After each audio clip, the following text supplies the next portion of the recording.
सगळ्यांना शुभ संध्या. मला खरं कार्यक्रमाची नक्की सुरू व्हायची वेळ किती होती हे माहिती नाहीये, पण कदाचित माझ्यामुळेच थोडा उशीर झाला, त्याबद्दल पहिले सगळ्यांचं क्षमस्व. आज या ठिकाणी प्रदीप रावत सर, मला सगळ्यांची नावं आठवत नाहीत, पण चुकली तर खरंच चुकून माफ करा, बलकवदे सर, हेमंत जाधव सर आणि तुमचं खरंच विसरलो राजकर सर, राजकर सर, आणि सगळी जी मान्यवर मंडळी इथे बसली आहेत त्यात विवेक खटावकर सर आणि इतर सगळे. खरंच तुमच्या सगळ्यांच्या समोर इथे उभं राहण्याचा मला हक्क आहे की नाही मला माहिती नाही, पण आणि या जन्मात तेवढं पुण्य केलंय की नाही हेही माहिती नाही. कदाचित मागच्या जन्मापर्यंतचं काहीतरी असावं की आज आपल्या सगळ्यांच्या उपस्थितीमध्ये इथे मला एवढा सगळा मान देण्यात आला, एवढी सगळी मौल्यवान पत्र त्यांच्या प्रती देण्यात आल्या, एवढी सगळी सुंदर चित्र देण्यात आली, आणि त्याचबरोबर तिथे ठेवला असलेला भयंकर ग्रहपाठ देण्यात आला. आता घरी जाऊन ते सगळं वाचून काढायचंय आणि तिथून हा प्रवास नव्याने सुरुवात करावा असं माझी एक खूप मोठी आता इच्छा झालेली आहे. त्यामुळे पहिली गोष्ट म्हणजे की हे सगळं आज जपान करता आणि टोक्योमध्ये एक शिवाजी महाराजांची ओळख करून देणारा असं एक केंद्र बनवण्याकरता आपण हे सगळं आज जे मला दिले त्याबद्दल माझ्या मनापासून, अत्यंत मनापासून आभार.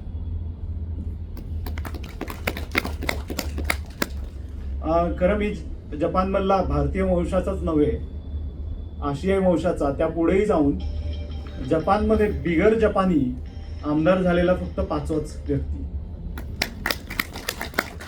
पहिला अमेरिकन, दुसरा कॅनेडियन, तिसरा स्वीडिश पहिला होता, आणि मग त्याच्यानंतर एक बोलिव्हिया. ते एवढेच 4 देश आणि त्याच्यानंतर 5वा मी. तर जगभरच्या सगळ्या वर्तमानपत्रांनी त्याची बरीच दखल घेतली. न्यूयॉर्क टाइम्सनी असं लिहिलं की काळ्या चांदीचा माणूस जिंकून आला, कदाचित जपानी लोकांची मनं बदलली. हा न्यूयॉर्क टाइम्सचा लेख होता.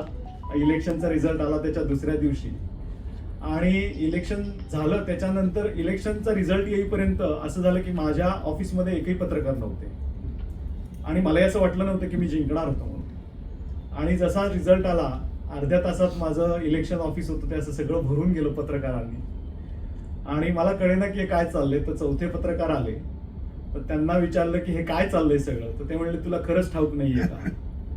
ते म्हणले की तेव्हा त्यांनी मला सांगितलं की तू फक्त, मी खरं आकडे बघितले नव्हते, मी स्टॅटिस्टिक्स बघितले नव्हते, अगदी सरळ भावनाने, समाजकार्याच्या भावनेने मी इलेक्शनमध्ये उतरलो होतो, आणि त्यांनी मला सांगितलं की तू 5वा असा बिगर जपानी आहेस की जो निवडून आला आहेस, आणि त्यातल्या त्यात आशियाई आहेस, त्यातल्या त्यात अशा रंगाचा आहेस, त्यामुळे हा सगळा उपद्व्याप.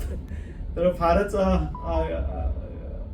इंटरेस्टिंग वाटलं ते सगळं. मध्ये मध्ये थोडे इंग्रजी शब्द येतील, आता 25 वर्ष तिकडे राहतोय, त्यामुळे थोडासा भाषेमध्ये एक पुढं मागं होतं. 25 वर्ष ज्यात राहिलो जपानमध्ये, त्यामध्ये मी IT मध्ये बरीच वर्ष काम केलं. 5 वर्ष एक भारतीय IT कंपनी होती पोलारिस सॉफ्टवेअर म्हणून, ते आता डीमर्ज झाल्यामुळे त्यांचं नाव बदललं. त्या कंपनीचा मी 5 वर्ष तिकडे संचालक होतो, म्हणजे प्रेसिडेंट होतो. त्यानंतर जपानी बँकेमध्ये मी 9 वर्ष नोकरी केली. तिथे शेवटी 5 डिपार्टमेंट्सचा मी हेड झालो, डिरेक्टर झालो. तर ह्याही गोष्टी मी बऱ्याचशा म्हणजे आयुष्याच्या एकदम छोट्या वयात पूर्ण केल्या, पण आमदार झाल्यानंतरच एकदम असं अप्रूव्ह झालं त्याचं की हा काहीतरी करतोय म्हणून. म्हणजे हे काम करता करताच खरं जपानमध्ये गेल्यानंतर 3-4 वर्षात अशी जाणीव झाली की भाषा ह्याच्यामुळे फारच अडचणी येतात, आणि मला भाषा चांगली येत असल्यामुळे मला कमी येत होत्या, पण तरी येत होत्या, आणि इतर लोकांना खूपच अडचणी येतात त्याची जाणीव झाल्यापासून जरा समाजकार्य सुरू केलं. ते 2005 सालापासून समाजकार्य सुरू केलं, आणि असं करत करत समाजाची जरा जुळत गेलो. आणि त्यातल्या त्यात जेव्हा 2011 साली खूप मोठा भूकंप आला, त्यावेळेला जपानी भाषेच्या व्यतिरिक्त काहीच माहिती बाहेर येत नव्हती. तर मी पर्सनली एकदम मध्यभागी असं उभं राहून आपल्या भारतीय लोकांना मदत करण्याचं कार्य केलं, आणि त्यातनं एक जरा माझी ओळख मोठी झाली. आणि त्यावेळेला आम्हाला असं जाणवलं की आपल्या भारतीयांमध्ये असं एक एक नेटवर्क नाहीये की ज्याच्यामध्ये आपण एकमेकांशी संवाद साधू. काय घडतंय आता, तो एवढा मोठा भूकंप झाला आहे, त्यातनं स्वतःला कसं सावरायचं, स्वतःला कसं वाचवायचं, ही माहिती आम्हाला लोकांपर्यंत पोहोचवताच आली नाही. आणि त्यामुळे एकदम 2-3 आठवड्याच्या काळातच साधारणपणे 40 ते 50% भारतीय जपान सोडून परत आले. आणि त्यामुळे काय होतं की आपला विश्वास तुटतो त्या लोकांचा आपल्यावरचा. तर ती गोष्ट फारच मनाला लागली. आणि मग त्याच्यानंतर मी एक नवीन कार्य सुरू केलं की आपलं भारतीय समाज तिकडे नेहमी मराठी मंडळ, पंजाबी संघ, तमिळ संघम, कन्नड बेळगे असं वेगवेगळ्या राज्यांप्रमाणे आपण तिकडे असं जमतो आणि आपले सगळे कार्यक्रम तसेच चाललेले असतात. त्यामुळे मी तिथनं एक प्रकल्प हाती घेतला की सगळ्यांना एकत्र जोडायचं.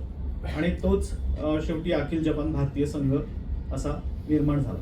पण तुम्हाला सांगतो की त्याच्यामध्ये काही राज्यांनी एकदम ठळकपणे आम्हाला सांगितलं की आम्हाला या संघात नाही यायचंय. आम्हाला स्पष्ट असंही बोलले की आम्हाला भारत माहीत नाही, आम्हाला फक्त आमची लोकच, आम्ही आमचंच बघतो. तर असेही प्रकार घडले. आणि ते माझ्या मनात आजही फार खुपतं. तर त्या दृष्टीने कसं आता ह्या समाजाला अजून एकत्र आणावं, ही फारच मोठी मला वाटतं आपल्यासमोर एक चॅलेंजिंग गोष्ट आहे. आणि त्याचबरोबर आता मी 25 वर्ष राहतोय तिकडे. माझी पहिलीच पिढी आहे जपानमध्ये गेलेली. तुम्ही आता बघत असाल की माझं मराठी कसं थोडंसं नरम झालंय, शब्द कमी पडतायत. आणि माझा मुलगा आता तो तिकडेच वाढलाय, त्याच्याकडे अजूनही शब्द कमी आहेत. आणि दुर्दैवाने आमच्या मुलांपर्यंत आम्हाला इतिहास पोहोचवता येत नाहीये जेवढा आम्ही इथे वाढलो आणि आमच्यापर्यंत पोहोचला.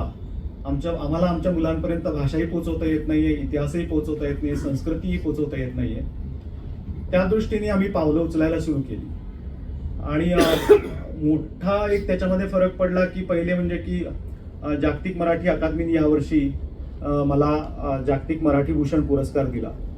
आणि तिथनं एक जरा ट्रिगर सुरू झाला. मग त्याच्यानंतर महाराष्ट्र सरकारने यावर्षी जानेवारीमध्ये सत्कार केला. तर रामदास फुटाणे सर अध्यक्ष आहेत जागतिक मराठी अकादमीचे आणि त्यांचे सुपुत्र गौरव फुटाणे तिथे आहेत. आणि त्या कार्यक्रमाच्या अनुषंगाने त्यातनं हळूहळू हेमंत जाधव सरांची ओळख झाली. आणि त्यांनी काश्मीरमध्ये ते पुतळा शिवाजी महाराजांचं स्मारक बनवायचं त्यांनी प्रकल्प हाती घेतला होता. आणि ती गोष्ट ऐकल्यानंतर मनामध्ये एक अचानक असं एक ट्रिगर इश्क्याव असं झालं की एक हीच साखळी आहे शिवाजी महाराजांची, जी कदाचित आपल्या सगळ्यांना एकत्र आणायला मदत करेल. आणि त्यांचा इतिहास आपण तिकडे अभ्यासावा. आणि आपल्या म्हणजे वेगवेगळ्या राज्यांच्या लोकांनी एकत्र येऊन शिवाजी महाराजांना ओळखावं, आपण केलेल्या चुका पुन्हा करू नये, ह्या एका विचाराने मला खूप ग्रासलं. आणि मी कदम सरांच्या अगदी, जाधव सरांच्या अगदी मागे पडलो की सर इकडे करायचं आहे. आणि तुम्हाला अगदी आयुष्यपत सांगतो की आज जे काही ते स्मारक बनणार आहे त्याच्यात माझा खारीचा वाटा आहे, पण त्यांचा हत्तीचा जाधव सरांचा हत्तीचा वाटा आहे. आणि म्हणजे आज हे कार्यक्रम इथे घडतोय, एवढा मला मान दिला जातोय, त्याच्यामध्ये त्यांनी हे पाऊल उचललं, त्यामुळे घडत आहे. आणि आता खरं सांगू तर भयंकर प्रेशर आलंय की आता मोठं काम व्यवस्थित अगदी करावंच लागेल. आणि विवेक खटावकर सर जी एक सुंदर मूर्ती बनवणार आहेत आणि त्यांची मुलं पण त्याच्यामध्ये हातभार, म्हणजे तेच मला वाटतं मेन कदाचित, आणि सरांचं गायडन्स असणार आहे. त्यामुळे एक आमची पिढी, पुढची पिढी आता एक मोठ्या कामाला लागणार आहे असं वाटतंय. आणि तुमच्या सगळ्यांचा आशीर्वाद त्याच्याकरता लाभणार आहे. तर हे कार्य खूपच मन लावून पुढे न्यायचंय आणि फक्त देवाणघेवाणवर थांबवायचं नाहीये. मी तुम्हाला अगदी स्पष्ट सांगतो की मी एक तो नॉर्मल तुमच्या समोर जे एक राजनेता, नेता वगैरे जी एक इमेज असते, एक छवी असते, त्यातला मी अजिबात नाहीये. त्यामुळे मी प्रॅक्टिकल, ऑपरेशनल, अगदी जमिनीवर पाय ठेवून काम करायचा पूर्ण प्रयत्न करीन. आणि वाटेल ते काहीतरी वादे करणे हे तर अजिबात नाही करणार मी. हळूहळू हे काम पुढे न्यायचंय आणि ही साखळी जोडत जायची आहे. त्याच ह्यानी आज आम्ही दुपारी बराच वेळ बसून बरेच तास बसून आम्ही चर्चा केली की कसं पहिले स्मारक बनवणे, त्यानंतर महाराजांकरताचं एक केंद्र बनवणे, त्याच्यानंतर व्हिडिओज बनवणे आणि ट्रान्सलेशन करायचं एक मोठं काम आता त्यांनी दिलेलं आहे. पुन्हा एक मोठा गृहपाठ आहे. ते करून जपानीमध्येही एक मोठं लिटरेचर बनवून आपल्याला महाराजांची गोष्ट, महाराजांचा इतिहास, त्यांचा जाणते राजा असण्याची जी काय त्यांची एक भूमिका, ती सगळी फक्त भारतीय समाज नव्हे तर जपानमध्ये असलेले जपानी त्यांच्यापर्यंत ती पोचवायची आहे. आणि मला याचा ठाम विश्वास आहे की जेव्हा हे स्मारक निर्माण होईल त्यावेळेला जपानमध्ये जे इतर देशांचे जे टुरिस्ट वगैरे येतात ती लोक हमखास हे स्मारक बघायला येतील आणि त्यांच्यापर्यंत आपल्याला महाराजांचा इतिहास, महाराष्ट्राचं मोठेपण आणि भारताचं मोठेपण हे सगळं पोहोचवता येईल. मला मोठेपण हा कदाचित चुकीचा शब्द वाटतोय. आपण मोठं लहान असं विचार करत नाही, पण एक वैचारिक आपली एक जे विचार आहे, संपत्ती आहे, ती आपल्या लोकांपर्यंत पोहोचवता येईल असा मला विश्वास वाटतो. आणि त्याकरता मला तुमच्या सगळ्यांचा आशीर्वाद हवाय. नक्कीच त्या अनुषंगाने कधीही पुढील वर्ष त्याच्यानंतर जपानचा दौरा आपण लोकांनी करावा आणि आमचा पाहुणचारही घ्यावा, तिकडच्या महाराजांच्या स्मारकाला भेट द्यावी अशी विनंती करून मी माझे हे भाषण इथेच थांबवतो. धन्यवाद. नमस्कार.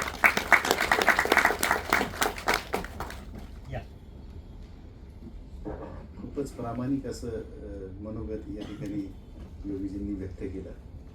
जितक्या प्रामाणिक तुमच्या भावना आहेत तितक्याच प्रामाणिकपणे आम्ही पुणेकर तुमच्या पाठीशी उभे राहणार आहोत. आणि ज्याच्या पाठीशी प्रदीप रावत